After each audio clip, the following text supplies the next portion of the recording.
I hope मेरी YouTube family बिल्कुल ठीक ठाक होगी और अल्लाह का शुक्र है मैं भी बिल्कुल ठीक हूँ।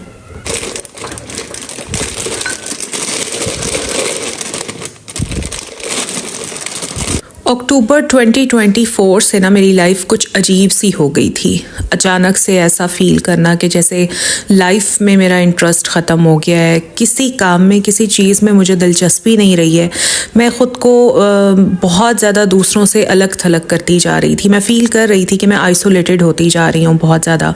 कहीं बाहर जाने का दिल नहीं करता, किसी से मिलने का दिल नहीं करता। हाँ, कहीं ज़बरदस्ती बहुत ही मजबूरी के तहत जाना पड़ जाए तो मैं चली जाती थी, अदरवाइज़ मैं बिल्कुल अवॉइड करती थी। जो मेरे सब्सक्राइबर्स हैं उन्हें बहुत अच्छी तरह याद होगा कि अक्टूबर में ही मैंने एक व्लॉग बनाया था जिसमें मैंने अपने सब सब्सक्राइबर्स को कहा था कि मैं उनके लिए बहुत अच्छी विंटर्स में वीडियोस बनाऊंगी, शॉल्स की वैरायटी दिखाऊंगी, स्वेटर्स की वैरायटी दिखाऊंगी, सर्दियों के कपड़ों की वैरायटी दिखाऊंगी। और मेरे पुराने व्लॉग्स इस बात की गवाही हैं कि मैं इन सारे ट्रेंड्स पर वीडियोस बनाती रही हूँ। बट इस बार मैं कुछ भी नहीं कर सकी, सिर्फ मेरी अपनी तबीयत की वजह से। मुझे अपने घर वालों के लिए कुक करना बड़ा अच्छा लगता था, अभी भी बहुत अच्छा लगता है। बट मैं बात कर रही हूँ अक्टूबर 2024 की, जब मेरी ये सारी हालत हुई।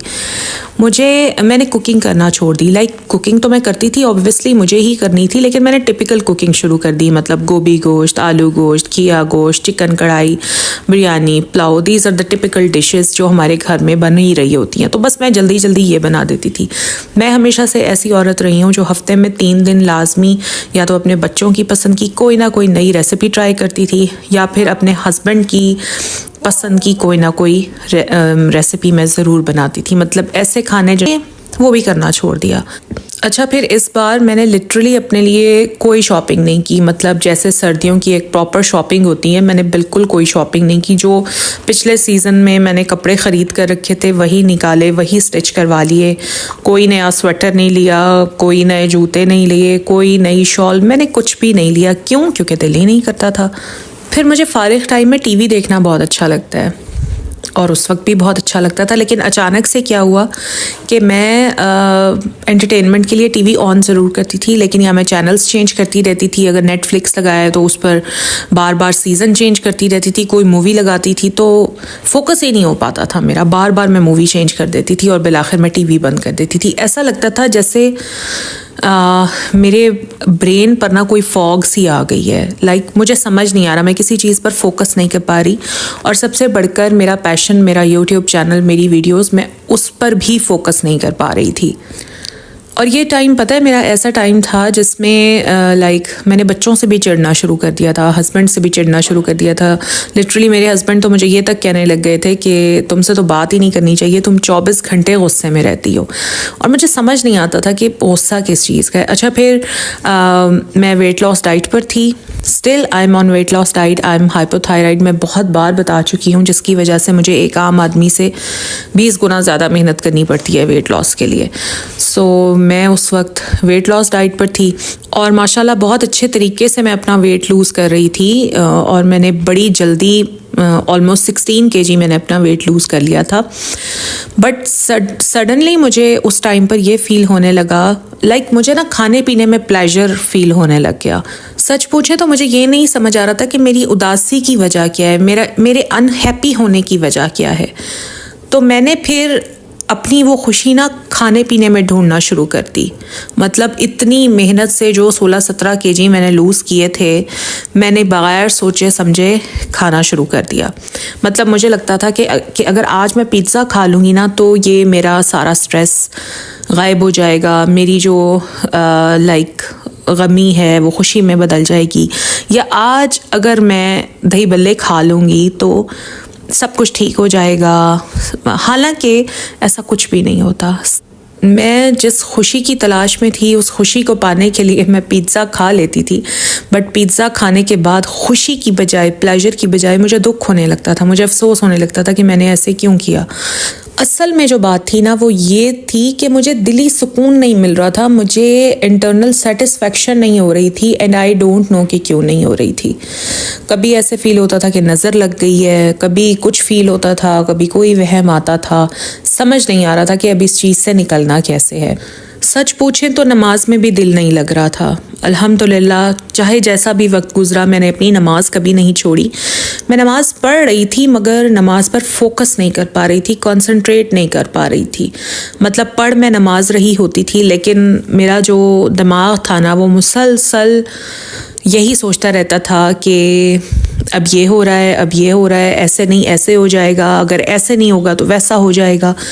कंसंट्रेशन नहीं थी नमाज पर भी, और मुझे समझ नहीं आ रहा था कि ये सारी चीज़ें हो क्यों रही हैं, क्योंकि बज़ाहिर तो सब कुछ ठीक था। जब मैं नमाज़ पढ़ने के लिए खड़ी होती थी तो दिल करता था जल्दी जल्दी नमाज़ पढ़ूं और नमाज़ ख़त्म करके किसी काम में बिज़ी हो जाऊं। जब नमाज़ ख़त्म करके किसी काम में लगती थी तो दिल करता था जल्दी जल्दी इस काम को करूं और किसी और चीज़ में लग जाऊं। मतलब मुझे समझ ही नहीं आ रही थी कि मैं करना क्या चाहती हूँ, मेरे साथ मसला क्या हुआ है, मैं क्यों उदास हूँ। सब कुछ तो ठीक है, कोई बज़ाहिरन तो कोई मसला नहीं है, ना हस्बैंड की तरफ से कोई स्ट्रेस है, ना बच्चों की तरफ से कोई परेशानी है, अल्हम्दुलिल्लाह। कोई फाइनेंशियल कोई मसला मुसीबत नहीं है। तो आखिर है क्या जिसकी वजह से मेरे अंदर ये चेंजेस आ रहे हैं। मुझे सिर्फ इतना पता था कि मैं खुश नहीं हूँ, और मैं क्यों खुश नहीं हूँ इसकी वजह मुझे पता नहीं थी। 5 नवंबर को मेरे नेबर्स में एक आंटी रहती हैं, बहुत अच्छी हैं। उनकी मुझे कॉल आती है और वो मुझे कहती हैं कि मैंने अपने घर में एक महफ़िल रखी हुई है कल, और आपने ज़रूर आना है। अब जनाब, जब उनकी कॉल आई तो उनकी कॉल मेरे सर पर अजाब बनकर गिर गई, क्योंकि उन दिनों मुझे किसी से मिलना मिलाना अच्छा ही नहीं लगता था।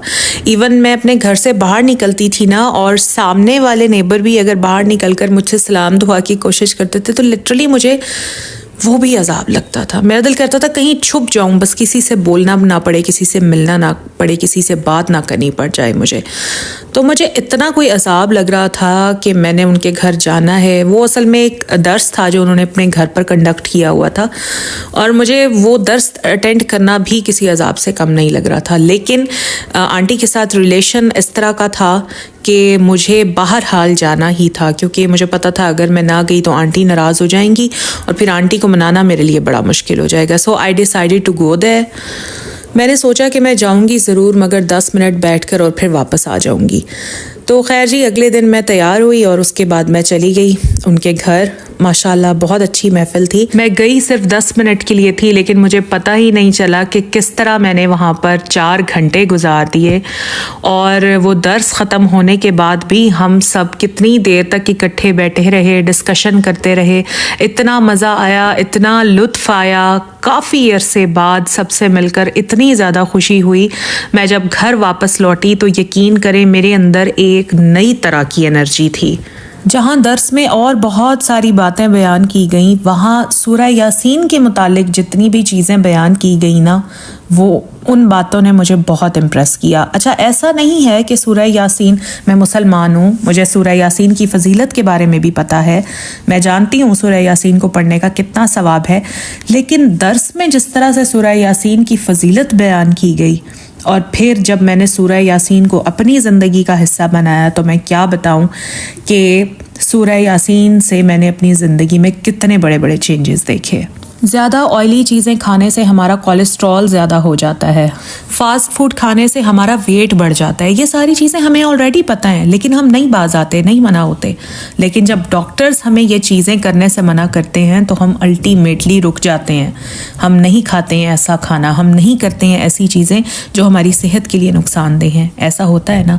बिल्कुल सेम इसी तरह जब हमारे बहुत पढ़े लिखे आलिम हमें कुरान और सुन्नत की, अहादीस की बात बताते हैं ना, तो वो बातें हमारे दिल में इसी तरह घर करती हैं। मुझे उस दिन बिल्कुल ऐसा फ़ील हुआ जब मैंने सूरह यासीन के बारे में उनका पूरा लेक्चर सुना, तो मुझे लिटरली बिल्कुल ऐसे फ़ील हुआ कि जैसे वो मेरी डॉक्टर हैं और मैं उनका मरीज़। मुझे ऐसे लगा जैसे आज मुझे अपनी सारी तकलीफ़ों का हल मिल गया हो। मुझे ऐसे लगा कि जैसे मेरे अंदर जितने भी सवाल थे ना, मुझे उन सारे सवालों का जवाब मिल गया हो। मुझे बिल्कुल ऐसे लगा जैसे उन्होंने आज मेरा मर्ज़ पकड़ लिया हो और उस मर्ज़ की दवा भी मुझे बता दी हो। रसूल पाक सल्लल्लाहु अलैहि वसल्लम ने सूरह यासीन को कुरान पाक का दिल कहा है। जैसे हमारी बॉडी में दिल एक मेन ऑर्गन है, दिल बंद हो जाए तो पूरा जिस्म ही बंद हो जाएगा।